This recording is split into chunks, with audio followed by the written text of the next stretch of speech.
Real estate leaves residue, but a lot of people's hands are too clean.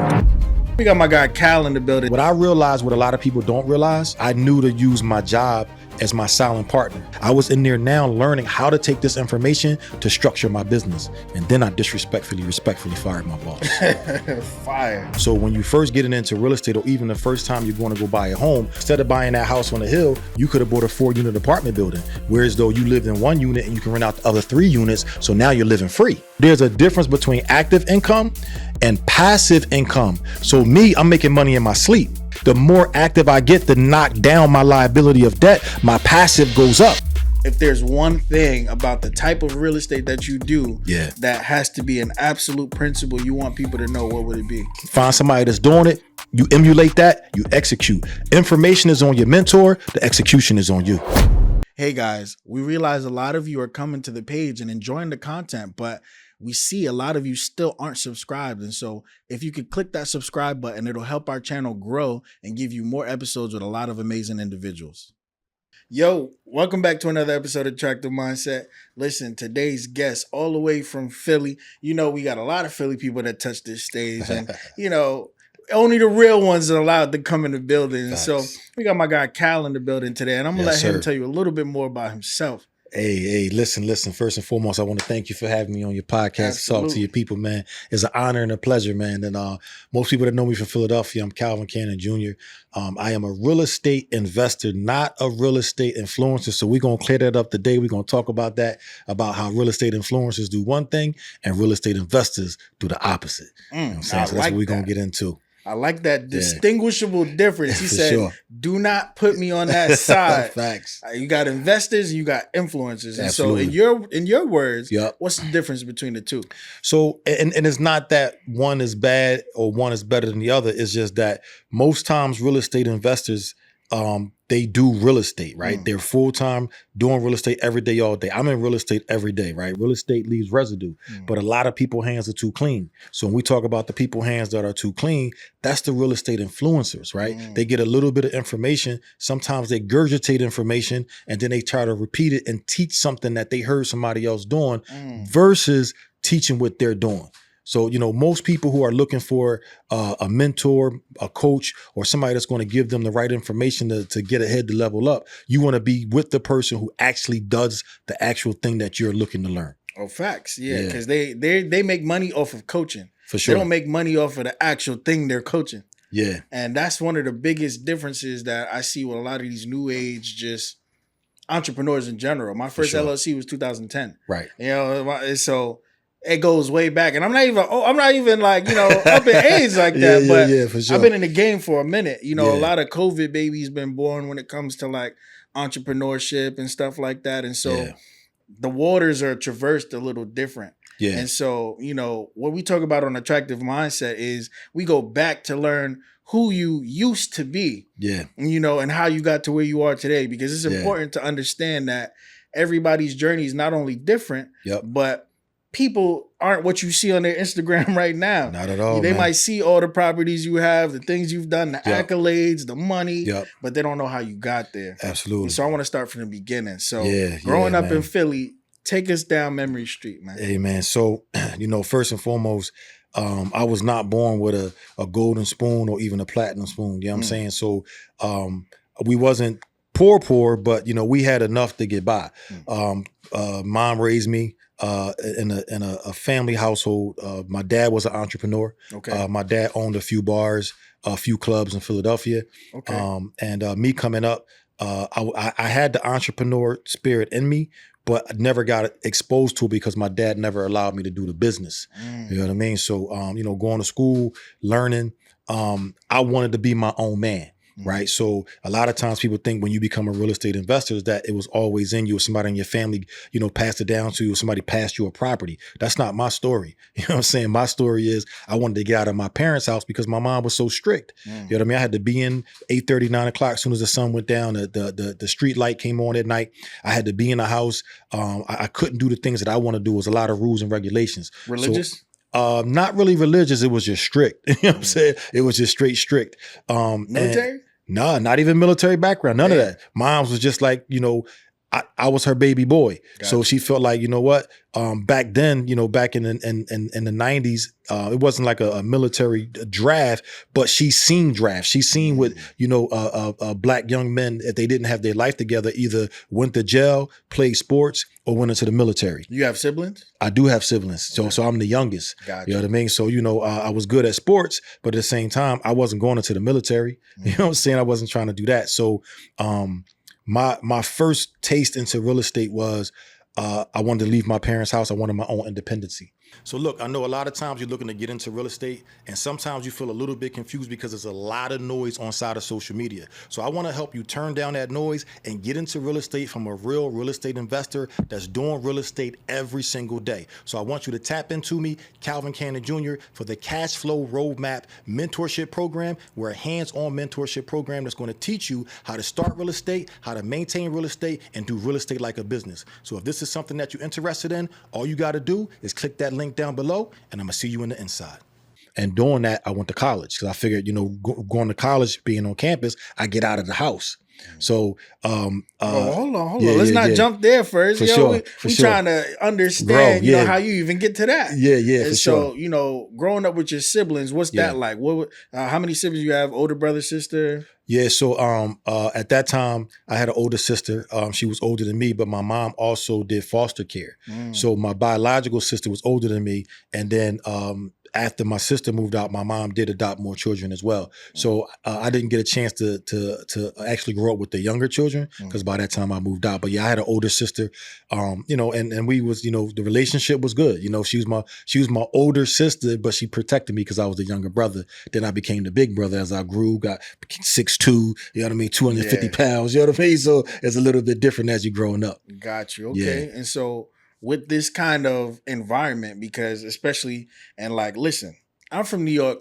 Yeah. I'm from the hood. I'm from Brooklyn. I done did a lot of things that I shouldn't have been doing. Yep. And I will say Philly is ghetto as hell. I don't like going to Philly. Yeah. I don't feel safe in Philly.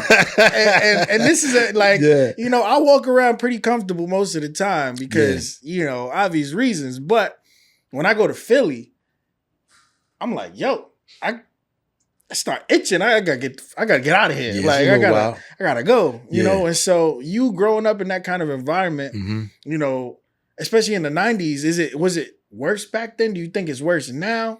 Because there's also a distinction between a lot of these YNs out here now that be bugging. For sure. And I want to say back then, because I grew up in the 90s too, there was a different code. It was always there, but there was still a level of respect. There was still a level of ethics. Right now, it's just Wild Wild West. Yeah. So back when I was growing up, respect was strong. You know what I'm saying? Your neighbors could put their hands on you and it wasn't no problem. Mm-hmm. You know what I'm saying? So now, your neighbors put their hands on you. Now you're going into a different direction of issues. I wasn't really exposed to a lot of ghetto type atmosphere only because my dad was in the nightlife. So he sheltered me and kept me away from that. Now my sister, she was a little wild. You know what I mean? We went to Catholic school. My sister beat the nuns up. You know what I mean? So we got kicked out of Catholic school. Beat the nuns up is crazy. Yeah. Well, what happened was bringing down memory lane. So we was in school together. And this one young lady, I guess she might have had a little crush on me, but she wasn't my type. So I was ignoring her, but she was bigger than me. Back then, 7th, 8th grade, she was already 6'2", 6'3". Oh, so she slick ricked you. Man, listen, she was trying to grip me up. So I wasn't interested, right? So by me not showing her interest, she was, she was trying to bully me, to be honest with you. And my sister wasn't having it. So, one time we get off the yellow cheese bus, we going into the cafeteria. The girl look, I want to talk to you, and you acting funny, she kind of pushed me. Damn. So then I turned around, now mind you, now today, you don't put your hands on no woman. Yeah. And I would never put my hands on a woman. When I turned around, I'm putting my hands up. The girl, I'm looking up, I'm only 5'8", 5'9". She's 6'2" already. Damn. You know what I'm saying? And my sister 5'8", 5'9". My sister jumped in the way. They started fighting. The nuns came over. So then, the nuns grabbed my sister, the girl hitting my sister. So me and my sister, we rolled on her. You know what I'm saying? So fighting nuns and Respucia. Everybody. Everybody. So my mom got the call and was like, listen, not only is your daughter suspended, but so is your son. And you know, I was an honor roll student. You know what I mean? So my mom like, well, if my son's suspended, then something must have happened that he had to get involved. Yeah. You know what I mean? So I wasn't really exposed to a lot of different things. Like, I don't have no street story where I was, you know what I mean, this gangster, nothing like that. That just wasn't me. You know what I mean? That's great. I'm glad you don't. For sure. You know what I'm saying? Now my family, you know, was on the dark side, but they kept me away from that. Okay. You know what I mean? I was the one where, you know, they did their dirt, they did their thing. I was supposed to be the family lawyer, the family attorney. You know what I mean? So they kind of protected me and kept me away from stuff like that. Okay, now that's good. I mean, you know, sometimes you gotta, sometimes it's the environments that you grow up in and still the environments that you're close to that can be a problem because, you know, and I'm gonna make him say something with this one because I know he's listening out there. Yeah. You might have somebody like Bishop who says he's from New York, but he's not really from like the inner city of New York. He's from the burbs. He's from the burbs part of New York. For sure. And, you know, like, they do a little something out there, but they can be bad too. They can still have stuff go on too. And so it's one of those things where it's just like, okay, cool, the experiences. And the more people that I meet on this podcast, I learn that hardships still exist in different types of ways. For sure. In these type of environments. And the fact that people got to maneuver through life understanding these things, because you get a big name city like New York or Philly or whatever, and unfortunately, if you're a black man in this world, they think you automatically came from the hood. For sure. I mean, don't get me wrong. Like I wanted it because it was around me, but my mom and my parents were so strict they kept me away from it. Like I had friends that was getting to it. They was getting money buying clothes, sneakers, and stuff, and I'm sharing clothes with my cousins because I didn't have it, but I didn't have the accessibility to get inside that part of it. You know what I mean? Gotcha. My mom definitely kept me sheltered away from it, which actually made me rebel. And that's why I wanted to get out. I wanted to get out of her house because she was strict and I can't get no money. You know what I'm saying? Like I can't have both of these things. Exactly. And so, you mentioned something earlier where you said your dad would never let you run the business. And why was that? So my mom and my dad separated. And the reason why they separated is because my dad chose the nightlife over his family. And before they separated, like I said, he had 2 to 3 bars in the city. He had 2 clubs in the city. I would go to the bar, you know what I mean, to try to help out. I wanted to go to the club and he would keep me away because he didn't want me to follow in his footsteps. But I resented him. You know what I'm saying? Because I felt like, give me a shot. Yeah. I want a shot at this. So I became angry at my father. And then, once I became, the businessman that I became, my father came to me for help. And we actually lost the clubs and we lost the bars because he wouldn't allow me to step in and help. His pride and his ego, and he didn't want me to go down that path and down that road. Even to the point where my dad became, a tenant of mine. You know what I mean? So it was deep, man. Now that is definitely deep. Your parents, and this is my older version of myself, because I see what they mean when you get up there in ages and you start getting older. A big part of forgiveness comes into your life. Like even just now, this happened for me where I didn't talk to my mom in 8 years. I just talked to her a week and a half ago, 2 weeks ago. Wow. And what made us stop talking was she laughed at my business. And she's been laughing at me my whole life because I was doing dumb shit my whole life. And so respectfully so. Yeah. But when she laughed at the business that I genuinely tried to create, I got so upset and we didn't talk. And it's not like I blocked her on anything. I didn't, nothing. It was nothing like that. Yeah. She had my number. For sure. And she literally just did not call me the entire time. And she got my 2 little sisters, and now they 17, about to turn 18, doing 12th grade, graduate, and they live on the outside of Atlanta. And so it's just like they're growing up in a different way than I grew up, because I grew up in New York with her. I grew up where you go downstairs and I'm getting beat, or I'm choosing to go get beat because I don't want to go to school because there's roaches flying back and forth in the lobby. Yeah. I said, I'm not walking through it. Yeah. And she's like, if you come back in here, you're getting hit. Yep, I take it. Yeah. It is what it is. And so a little part of me was also envious towards them because I'm like, damn, they're getting a life that I never had. For sure. But as I got older and you know, it was actually my birthday, July 10th. So I was like, I'm June 28th. You know, well, happy belated. Yes, you know what I'm saying? You too, and brother. so just having that element of, man, let me open up and reconnect.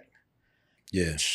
I feel a lot more peace than I felt in a long time, and a certain level of stress I didn't even know I had, because I would tell myself like, yo, this shit don't bother me. Like, it is what it is. Like, cool, whatever, blah, blah. I done got past the part of it making me upset and everything, but there's this subconscious level of it still affects me. Yeah, for sure. Absolutely. Absolutely, man. And once you get through that level of things, you know, she starts telling me situations that she's going through now. And because we haven't met up, I don't think she knows the version of her son that I am now. Because her laughing at me when I first started that business in 2018, like, we've made millions in this business, and she doesn't know that. Right. And so she's telling me on the phone certain things that are happening, like, oh, you know, we got this going on. And she's not asking for anything. She's just updating me on life. For sure. And, oh, I've been to the hospital. Your stepfather been to the hospital. Your sister, this. And I'm just like, damn. And in my head, I'm like, you know, it's like a teeter-totter fence. And why I'm bringing this up, because I'm sure you kind of felt something similar with your dad. For sure. To where, do I really help this person?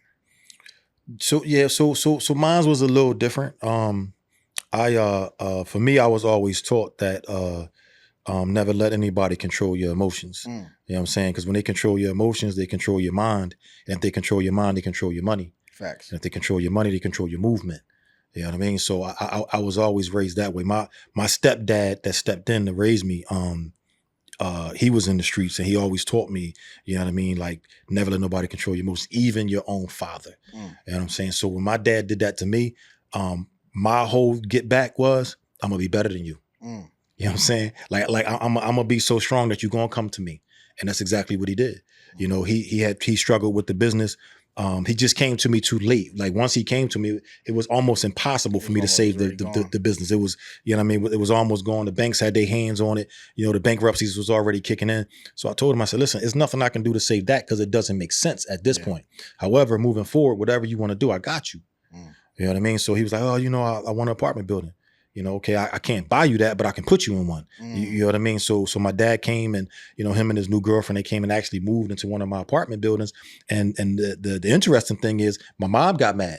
Wow. Because my mom's like, well, how he treated you coming up, why would you even care? And I'm like, because it's not about what he did to me. It's about letting him see what type of man I became without him. You know what I mean? So that was my get back. My get back was, you know, you got to pay rent, Pop. You know what I'm saying? This ain't a free ride. Rent's due. This ain't a free ride. You know what I mean? So, I mean, you know, I wasn't charging him like I would charge anybody else. But if he was by himself, I probably wouldn't have charged him. But he was there with his girlfriend, you know, and he started a new family. So, you know, you got to pay rent. So I didn't have the resentment where, as though I was angry and I didn't want to do. I wanted you to be around me so you can see whom and what I became. So now you got to see every day, like, damn, that's my boy, and I can't even take credit for that. Yeah. You know what I'm saying? So you see, I like that get back, though. Like, I like that. Because I've been running it through my head. I'm like, man, I want to help, but, like, I don't want to just free help, because I feel like it's free. Like, you didn't help me become this version of the person that I am now. Like, you saw me when I got expelled from high school. I got kicked out. I was homeless for 2 years. Like, I went to the military. I deployed. I did all of this. I went to the psych ward. Like, I got shot. Like, all of this stuff. And you're about to reap the benefits of the version that I had to chisel myself out of. And I'm like, damn. You know why, though? You know why? Because God blessed you with a gift. You know what I'm saying? Like God gave us this life, man, and it's up to us to manage it. Facts. So one of the things that how I look at it is if she needs something, I would do it. And the reason why I say that is because you're blessed. You're highly blessed and you're highly favored. And sometimes people don't get a chance to see your gifts until you give. You follow what I mean? Now, even though it might bother you a little bit inside, like, yo, like, should I do this? It's me. I would do it because you're not doing it for her. You're doing it for you. I can understand that. You know what I mean? But I feel like it's the cancer part in us that we like. Yeah. We get real diabolical. Yeah, man, we put that shell up. Yeah, for sure. I'm totally with you with that one. I'm totally with you. I feel like when I meet them in person, because I'm going out there for podcast summit beginning of August. So I see you out there. Yeah, so we're gonna be out there. Once I get the physical reconnection, I'm gonna be like, all right, it is what it is. Blessed with your presence. I always say blessing with your presence. 100%. And so, with you going into high school, what was your favorite subject in high school? Math.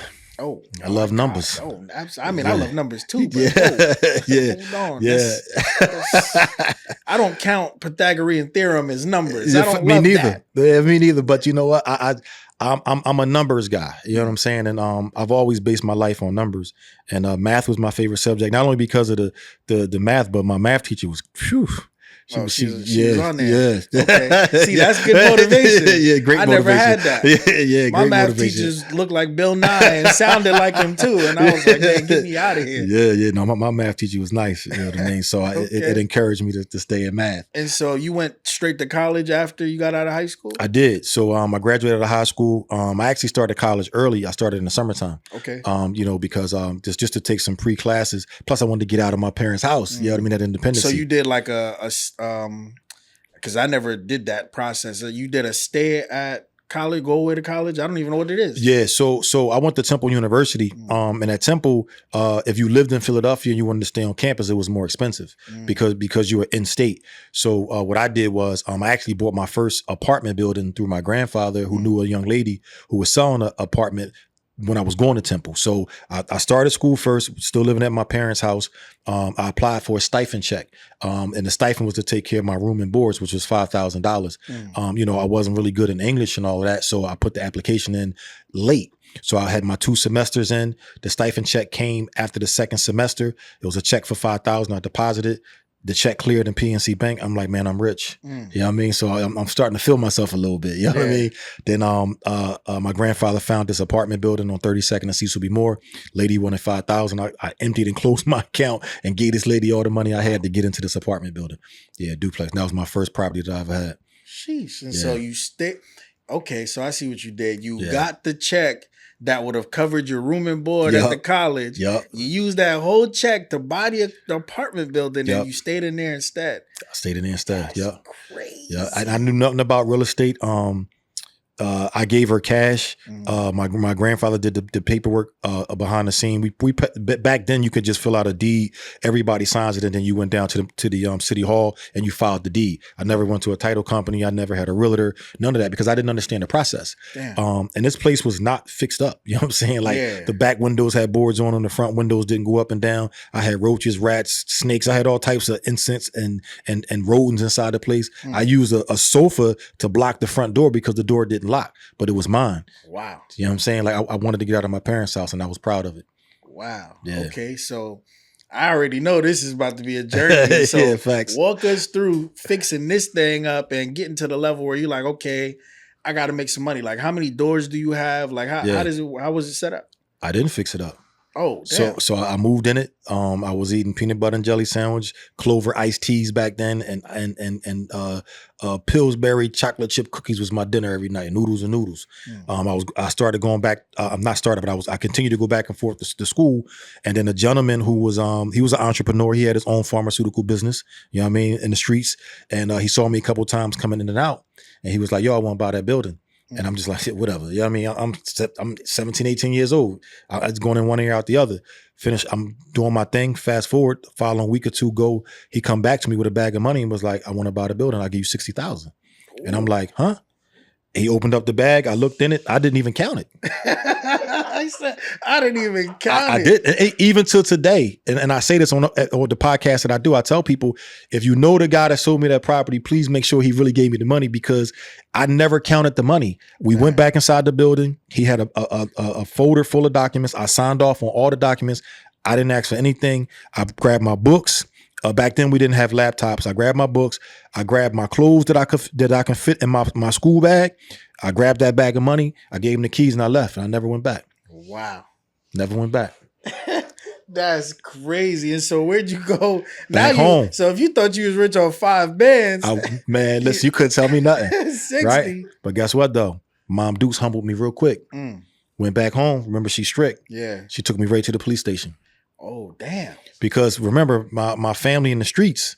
So now I'm coming in the house with a bag full of money. I don't got no bank account. I don't have nothing. She's like, where did this money come from? And I'm trying to explain to her, you know what I mean? Hey, the guy came, he bought the property.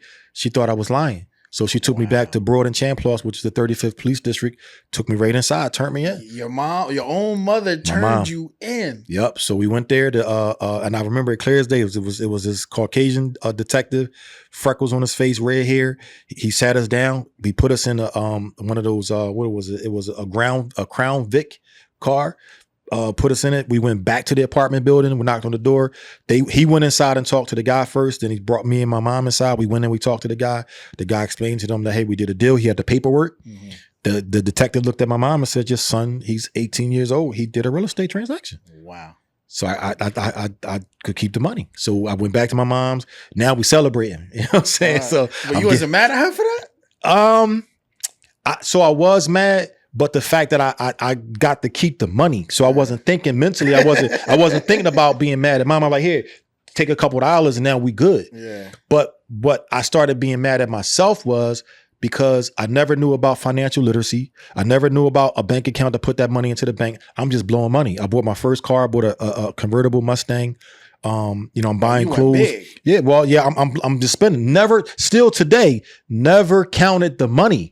So I'm just spending because I thought I was rich. I never knew, I never respected money. You know what I mean? So gave my mom money, gave my sister money, bought the convertible. I'm buying clothes. Then it hit me. Because before when I moved out, I was living upstairs. So we lived in a 3-bedroom house, row house. I was living upstairs in the smallest bedroom. Then when I moved back home, I moved in the basement. But then it hit me that I'm still back in my mom's house, got to be back in the house by 8:30, 9 o'clock. It does not matter that I have this money. I still have restrictions. Yeah. Right now I'm in the basement. I'm trying to sneak in and out the back door. I got a car parked out back now. My mom coming downstairs washing clothes. I can't bring girls over. I can't do nothing. I have no privacy. So now I'm like, this wasn't it. So I looked in the bag.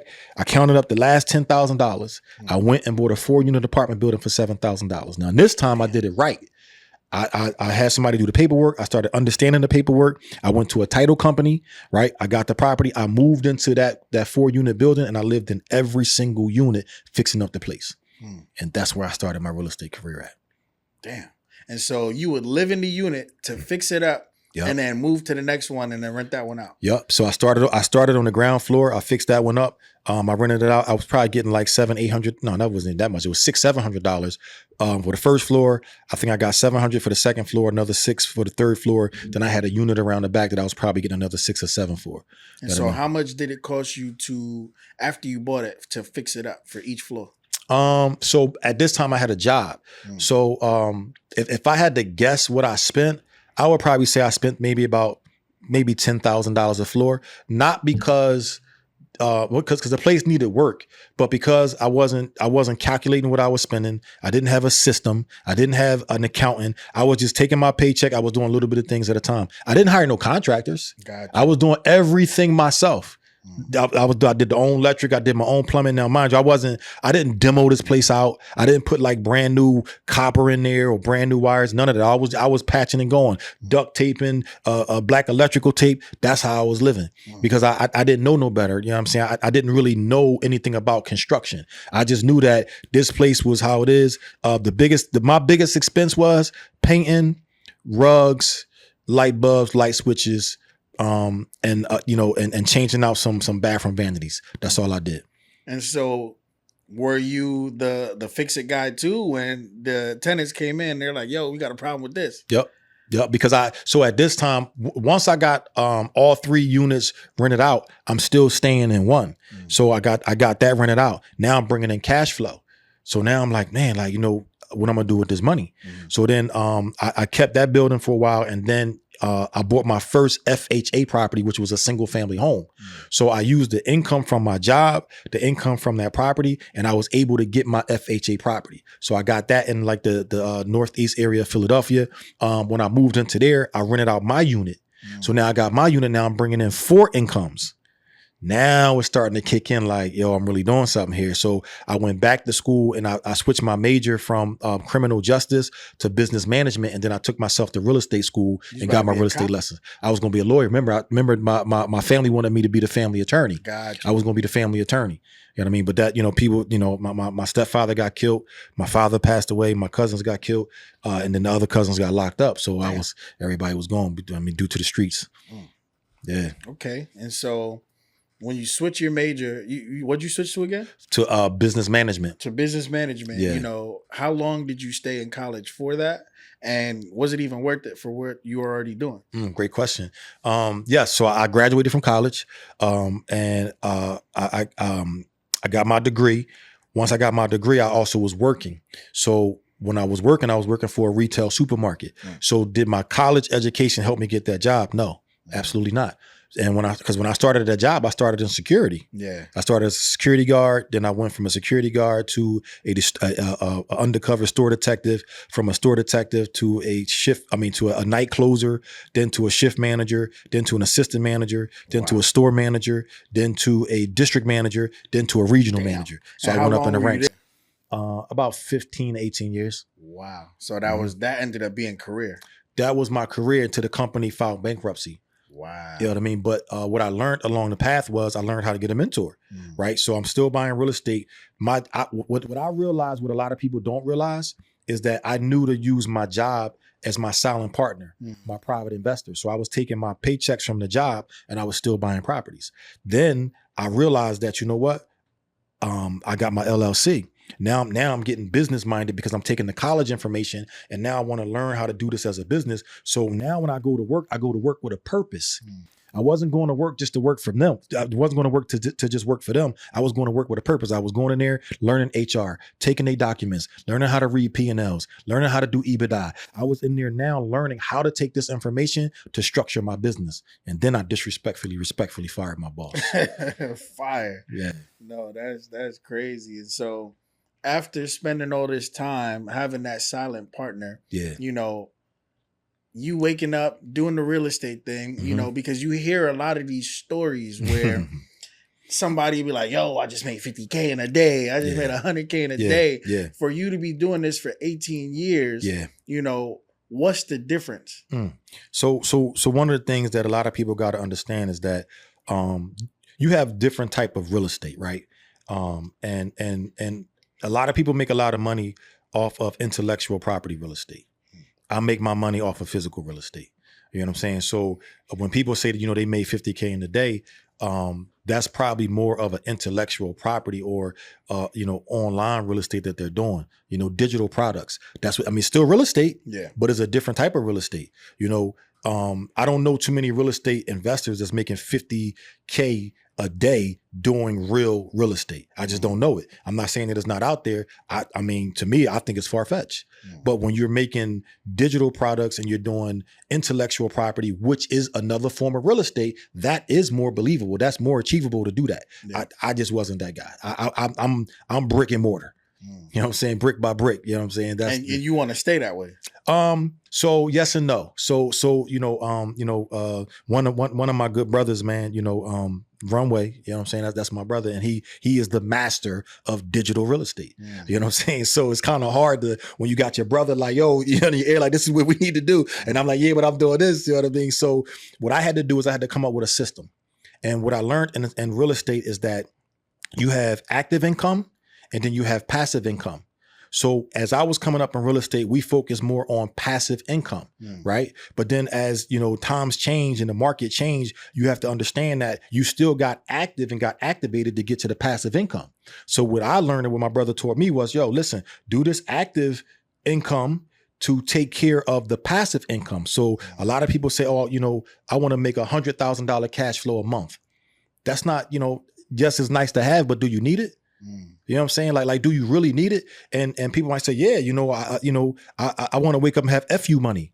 But if you couldn't manage $5,000 a month at a job, how you going to manage $100,000 a month on your own? Facts. You feel what I'm saying? So it is sometimes is missing pieces there that we have to put together. So what I tell people is you take your monthly expenses, whatever your monthly expenses is that you pay for, not what anybody else give you, not what a company give you, what you pay for. Take your monthly expenses, times it by 2. That's your minimum cash flow goal.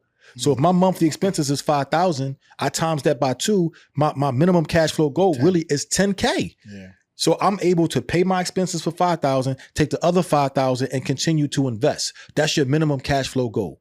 If you make anything outside of your minimum cash flow goal, that should go to your liability of debt. So if I have $10-15 million in debt on my properties, as I'm making, active income from digital real estate, I should be taking that money and knocking down the mortgages off of that particular property. So it's going to boost up my residual cash flow on the back end, because the cash flow is what's residual. And that's what I can pass down to my kids. I can't pass down to my kids. People say you can't pass down to your kids a 9-to-5 job. And you definitely can't pass down to your kids active income, because you got activated don't mean they're going to get activated. Yeah. You feel me? Nah, that's fire. Yeah.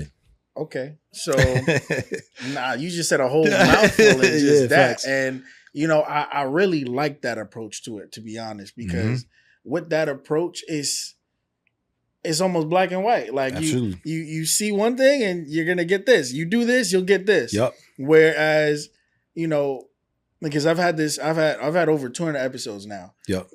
And I've had a lot of real estate people on facts. here. And I'm always like, man, I'm not really tied to, real estate and this and that. And there's so many different ways that I'm finding out of doing real estate. But I'm tied to it. I'm locked in. I like the idea of ownership. Absolutely. And what it took for me was acquiring this space. It's just like, hold on. Like, you mean I got a building that I could just walk into? Absolutely. And I can customize it, and and now we're about to sublease the front room, and I'm about to do, downstairs we got events going on, and oh shit, this is kind of nice. Absolutely. But from a residential standpoint, I've learned so many other ways to do exactly what you're doing and just do it differently. Yeah. Because my whole preface is, my era of business is more, I could have somebody come in here, book a podcast or book a package for a podcast. And where if you have like a studio or 1 bedroom or something, somebody only gets from that one person for the entire month, $1,200, $1,300, whatever. Let's just say $1,200, right? We can sell a 10-hour, 12-hour package, right? And make the same $1,200.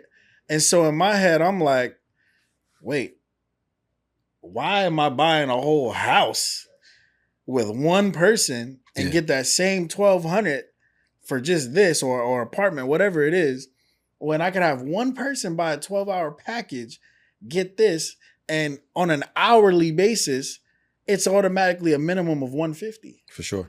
And so, what's your standpoint on that? Let me break that down for you. Yeah. So here's the thing, and I want everybody to understand this. In real estate, you don't buy the house that you want; you buy the house that you need. And that's where a lot of people go wrong. They jump right into real estate and make the real estate a liability before they make the real estate an asset. So when you first getting into real estate, or even the first time you're going to go buy a home, why would you buy the single family home on the hill? Well, why buy a house that you have to pay for? Yeah. So instead of buying that house on the hill, you could have bought a 4-unit apartment building. Whereas though you lived in 1 unit and you can rent out the other 3 units. So now you're living free. You follow what I'm saying? So you don't buy the house you want, you buy the house that you need. When it comes down to residual and active income, I think that's where a lot of people, they compare the $2 amounts, right? So somebody might say, hey, this studio here, I don't have a tenant. I'm actually renting out space. I'm renting out time slots. I'm renting out packages, right? And let's just hypothetically say, you make, $10,000 a month off of on the low end. You know what I mean? Doing that. That's great. That's active though. What happens when you don't feel well? What happens if you got to travel somewhere with your family and you can't be here to hit that 10K? Now, some people will say, well, you can just hire somebody to do it for you, but then you got to pay a worker. Yeah. So you're not getting the 10K. Yeah. So there's a difference between active income and passive income. So me, I'm making money in my sleep, but I'm not ignorant to active income. Yeah. You feel what I'm saying? I'm still going to get activated because the more active I get to knock down my liability of debt, my passive goes up. The other side of that is if you have children and your loved ones, you can't pass on active income. You can set it up and put them in position, but can somebody if you had a son that was 3 years old and by the time he gets 24, 25, would he be able to podcast like you podcast? Maybe not. He may be better. He may be worse. What if he don't want to do podcasting? True. You feel me? What if my son don't want to fix up properties? What if my daughters don't want to do flips? But yet, if I'm bringing in $50K a month, they can be like, you know what? I don't have to do the real estate. All I got to do is make it to the 29th, 30th day of every month. Cha-ching, refresh button. They ain't got to get activated. So yes, active income is always going to look stronger than passive because there's no cap. There's no limit to it. Right. But when you got this passive income, I can wake up. I don't got to come to the studio.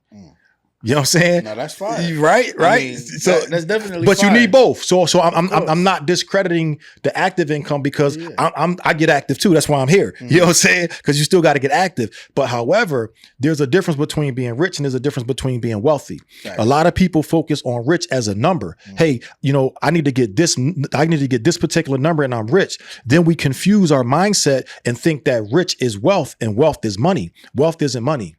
Wealth is time. You know what I'm saying? Rich is the money that you make. Money is a tool that leads you to the access to the wealth, and wealth opens up the door for how much time you got left. I agree that because I call myself a time traveler. Absolutely. And in my time travel is the mastery of time. Like literally people will be asking me, and this is where I get into not arguments, but debates with people all the time because they're like, man, I don't got time to play games anymore. I don't got time to watch TV anymore. I don't got time to do this anymore. And I'm like, but do you want to? And they're like, what you mean by that? I'm like, do you want to watch TV? Right. Do you want to play games? Yeah. I was like, you can't do that because you're not a time traveler. You don't have control of the time in your life. No wealth. I said, I do that. Right. I said, and I'm cool. I may not make as much money as you because you're doing way more active stuff than me. You got a class every Monday, Wednesday, and Friday of the week. You're doing webinars all 3 days during the week for the past 5 years. I said, you have that. I said, but I have the time to watch my TV shows and play my games, and I still make enough residual income on that aspect to be like, it's okay. So now watch this. Which person you think is more wealthier? The person that's doing all of that or the person that controls their time? Controls the time. The person that controls the time. You know why? If you talk to anybody that's wealthy, they're not going to talk to you about money. They're going to talk to you about health. They're going to talk to you about how much time they got left, and they're going to talk to you about how much they love their family. They're not going to talk to you about money because money is secondary to somebody that's wealthy. It's not primary. Facts. It's not primary. People that focus on active income, they're bag chasing. You know what I'm saying? And I say this all the time. You chasing the bag, but why you chasing something you're never going to catch? You're never going to catch the bag. Ever. They print money every day. They print money every day. So even somebody say, well, once I make 100, I'm good. No, you're not. Because once you get 100, now you want 200. Then you get 200, you want 3 because it becomes easier to you. Yeah. And then your expenses follow it. Then your lifestyle follow it. So chasing the bag is not it. You have to put yourself in position of wealth and let the bag chase you.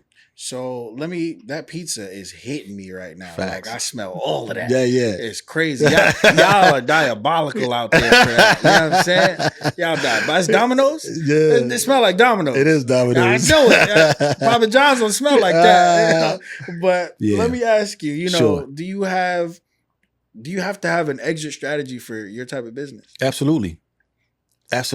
You have to have an extra strategy for every business. If you're doing business without an extra strategy, then what are you doing? Facts. That means that you don't have a full plan. That means you're shooting from the hip. Right? So my exit strategy, and an exit strategy doesn't mean that you're going to stop the business. Yeah. That doesn't mean that. Exit strategy mean that where is your cap? Where do you see your growth? Right? So for me, I've been doing real estate for 33 years. People say to me all the time, when you going to retire? I am retired. I'm in my exit strategy. Gotcha. So even though I'm still doing the real estate, I'm in my exit strategy. I started off, buying properties in DE areas, right? Then I pivoted from DE areas to CD areas to now BC areas. I've done flips, I've done new constructions, I've done turnkeys. Go over all of those because I don't know what none of that AB areas. Yeah, I got you. I'm gonna break that down, right? So I've done a plethora of different strategies inside of real estate, and what happens is that once you reach the pinnacle of what you enjoy in real estate, you're going to be planted somewhere. So for me right now, I'm planted in one particular area. I cherry pick my properties. I'm not out here buying, every smoking gun that's out there for property. I don't have to. I got my cash flow up. I'm in position. So now I cherry pick what I want that I know is going to be beneficial for my legacy of my future. Right. So when my kids take over this portfolio and they take over this business, they don't have to struggle with it. You know what I'm saying? It's going to be on autopilot.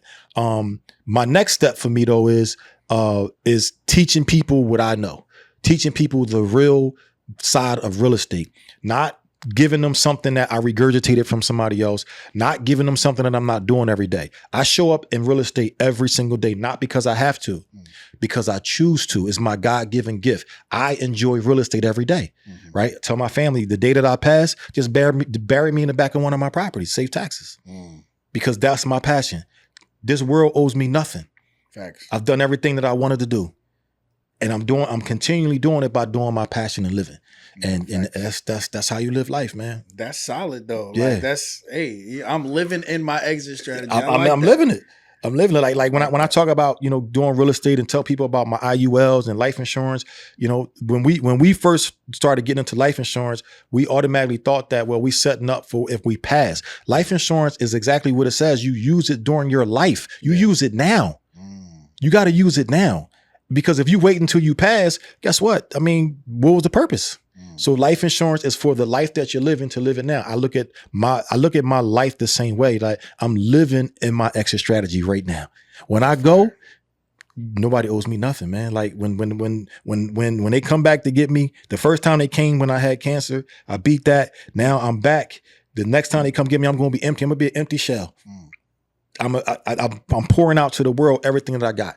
I want to teach everybody that I can. I want to give everybody the information that they can get to level up and get to the next level. So you do like mentorships and stuff? Absolutely, man. Absolutely. Okay. And so said it. He said he's giving out everything to the world. So I'm gonna try to give y'all one heads up. And so for sure. Are you willing to do one free mentorship for somebody in the audience? Absolutely. So there you go. Listen, there you have it. We're gonna pop something up on the screen somewhere during this episode. Not gonna be at the beginning, not gonna be at the end. Yeah. But he's gonna give you a free mentorship. Not no work cheap. Though. Of course, they gotta work. They gotta do some work, but not the little 5-day challenge. I'm talking about work through that mentorship. So what I'm gonna do is first and foremost, you have to make sure that you're following this podcast. You have to make sure that you're subscribed. You have to make sure that you're following me, and you're going to send me a DM and you're going to tell me something that you learned from the podcast and what is it that you're trying to learn from the mentorship. And I'm going to sign you up for free. We're going to pick one lucky person. So when this podcast air, you got to get busy. You got to get busy. So it's not going to be, hey, I just want to learn real estate. That's not good enough. What part of real estate did you want to learn? What do you understand about real estate? And then I'm going to enhance that and make sure that you win. There y'all have it. Listen, y'all got to put the work in, but he's serious already. He told y'all how to come correct. You got to come correct. And so now you mentioned something about legacy that I want to touch on. Sure. Is it even feasible to think about ever getting to, and how do you, the legacy of someone like a Rockefeller or someone like a Walton or these businesses that have gone years, centuries, how do you set that up? Yeah. So that starts with generation after generation. When people say, I want generational wealth, that's not one generation. That's generation after generation after generation. Rockefeller, BlackRock, Campbell, every product that you wear, every, item that you might see, that's a last name. Them last names didn't just start yesterday. Facts. So how you set that up is that it has to start with us. And it doesn't start with us by doing something and then not teaching the next generation how to sustain it to move forward to the following generation. Because I can give it to my son, But if my son is careless or he doesn't do the right thing, he can't give it to his son or daughter. Yeah. If I give it to my daughter and she can't give it to her child, which would be my grandchild or my great grands, right? If you don't set them up and put them in position to win, generational wealth is nothing but smoke and mirrors. Facts. Because it stops. So you got to put them in position, make sure they understand. Like my son knows he's not going to get a job. It's forbidden. It's forbidden. Why would you go work for somebody else and allow our family business to go to the wayside? It's forbidden. So that means now my son's 14 years old. He owns 3 properties. He has 6 tenants. He writes rent checks. He takes care of maintenance. He's getting acclimated to the business. I'm not saying he got to do real estate, but he got to sustain it. He got to sustain it. And then if he doesn't do it, then my daughters are going to come in and make sure that they do it. Somebody has to sustain it. It's their choice. I'm not forcing anything, but he can't get no job. He got a job. It's just waiting for him to fill the shoes of it. And so how many kids do you have? 4. Okay. So with you having 4 kids, Yep. like, you know, and I was talking to somebody earlier about this, like the new generation, I just found out we call them Gen Alpha. That's 12 to 15. Yeah, so facts. your son is Gen Alpha. Gen Alpha. I never heard of that before. Yeah. Me either. Until like 3 days ago. I just learned this. Yeah. And so Gen Alpha, the statistics just got released. The number 1 job title that they want to be, what do you think that is? Tech. Nope. Well, yeah, kind of. Yeah. But they want to be a YouTuber. Yeah. 32% Yep. want to be YouTubers. Yeah. And the next biggest statistic, which is actually surprising, is 20% want to be nurses. Wow. I am surprised about that. I was shocked because everything that follows after that has to do with something digital. The next biggest one, the top 3, 17% want to be streamers. Yeah, So they want I to be can like see the Kai Cenat, Twitch, Yeah. YouTube Live, all of that type of stuff. Yeah, I can see that. I can see that. And so, you know, the problem that we're dealing with now, especially in the community, is because the boomers have most of the wealth in the country. For sure. And the reason why this is a problem is because we don't want the boomers' business. Right. And so you have people like Builder Bees going out there doing M&A, buying cash flowing businesses that already have everything going because their kids simply don't want it. And so how are you prepping your Gen Alpha kids literally that way? Because you said, you're forbidden, but you know, in a scenario where you're gone, how do you set something up to keep this going? Systems. Save yourself time, energy, money, and stress. You got to set up systems. And that particular system has to be a digital system for my children, for everybody's children. If we know that they're leaning towards digital product, they're going toward the YouTubes, the videos, the cameras, you have to set things up. So me doing that with real estate, now I have to teach my son how to transition that real estate into automation. Everything is running automatically. That way now he can control it from the phone. He can control it from the videos. He can control it from the TV screens, right? Once he gets that intact, he's going to enjoy it more. They're not going to enjoy what we did. Like there is nobody, what's the name of the Gen X's? Gen Alpha? Gen Alpha. Yeah. Gen Alpha is not knocking on nobody's door collecting rent. No. They're not, because they're going to be too bougie. It don't matter where they live at. They're not knocking on no doors. Yeah. So what they're going to do is, how can I get this to you digitally? How can I send this digital message, right? So we have to transition our businesses where they can control it digitally, then they're going to enjoy it then.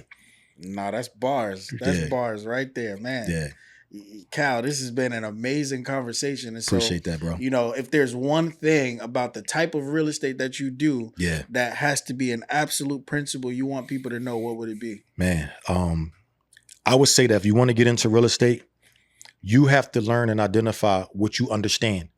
But more importantly, you have to build your system. You have to build your team. And in order to build your team, you have to find somebody with the information. You cannot just jump into real estate and think you're going to YouTube University it. Them days are over. That was back in the pandemic era. So if you want to do this, figure out what you understand. If you don't have the funds, you don't have the means, start off with wholesaling. If you have the funds and you have the means, get you a coach. Get you some type of leader that is doing real estate. Don't just be online saying, I want to follow this person because of the lifestyle. Call your mentor up, and here's what I want you to say to them. Are you currently doing real estate right now? Or you are? Can I pull up? You can send me an invoice, but before I pay that invoice, can I pull up and see what you do? I don't want to see the referrals on your funnel. I don't want to see the testimonials on your website. I want to pull up and see this for myself, and then I'm going to pay that invoice. Facts. Find somebody that's doing it. You emulate that. You execute. Information is on your mentor. The execution is on you. Hey, what's up? It's Runway Billionaire, owner of Billionaire Marketing. One of the things that I love to do is I love to help people make a whole lot of money in a little bit of time. And what is the way that I do it? I help people make digital products. And listen, it costs you absolutely nothing because we do a free training every single month that's absolutely free. And we do it live. We show you how to create a digital product in 1 hour. We show you how to create a landing page so you can make money in your sleep and not in your feet. And then we show you how to run hyper-targeted Facebook ads for $5 and $10 a day. And guess what? AI does all the work for you. So look, if that's something that you're interested in, if you want to make $5,000 to $10,000 additional every single month by leveraging AI and digital products, all you got to do is check out the description and the link will be right there. I'll see you there. Let's go to work, billionaires. Bars, literal bars. Yeah. And on the last note, you know, when people come on with kids, because this is video and video is in a world of forever. Once you put this on the internet, it lasts. You know, what would you tell your kids, you know, just something to leave for them so they can watch this one day and just be like, yo, here it is. Listen, I know y'all tapped into this and we talk about this all the time. I do these videos. I travel around. I do podcasts. I invest inside of the business. And this is something that you need to do. And you go back and you watch all the videos that I've ever done. If you're ever confused, you're ever stuck, you're not sure, just go back and keep pushing replay, replay, replay until you get it. And you will get it. I believe in you the same way you believed in me. That's why I'm here today giving you this message. There it is, man. Kyle, this was amazing. If people wanted to learn more about you, learn what you do, get into your mentorship. If they're not that one that wins, For sure. You know, where can they do that? Yeah, so you can reach me on all social media platforms at Calvin Cannon Jr. I'm everywhere. But guys, listen, even if you're not the one to win the free mentorship, tap in with me. Tap in with my brother here, right? Let me know that you watch this podcast. It's not just about watching it. It's not just about, you know, seeing me drop gems on you. It's about tapping in. If you don't understand something, keep watching more videos. But send me a message. Hey, Kyle, listen, I saw you on the podcast. I like it. It was fire. Here's what I learned.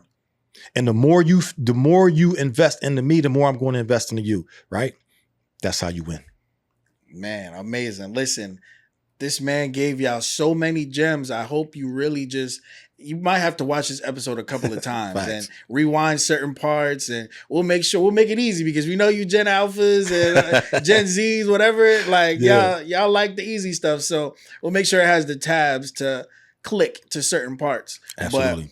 But I'm your host, Moneybag Rich. And at the end of the day, we always say we look good, we live good. Life is good. Talk to us, we talk back, and we are out. Let's go.